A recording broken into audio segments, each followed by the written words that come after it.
অনেক সময় এই অব্যয়পদ দুটির ব্যবহার নিয়ে সমস্যা দেখা যায়।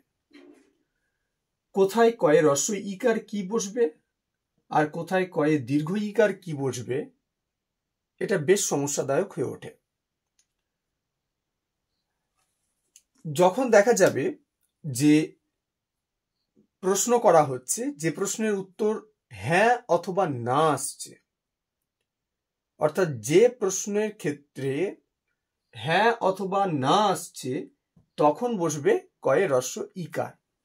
একটা উদাহরণ সহযোগে দেখি। যেমন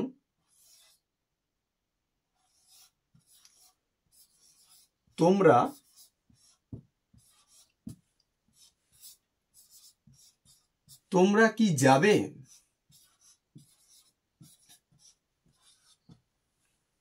তোমরা কি যাবে?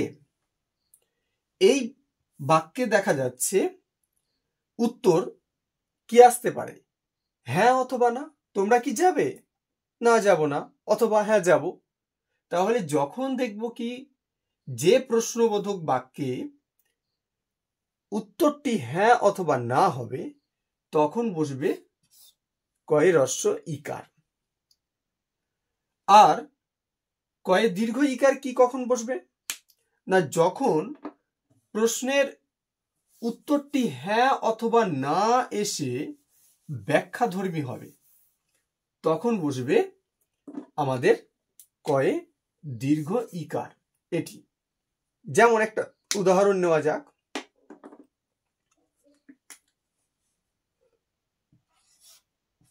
তুমি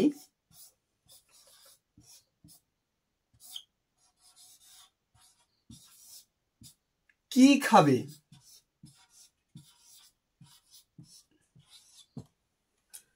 তুমি কি খাবে?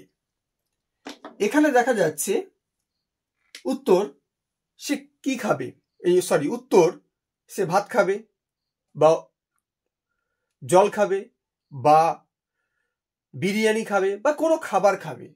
এর উত্তর কোনো অবস্থায় হ্যাঁ অথবা না কিন্তু আসছে না।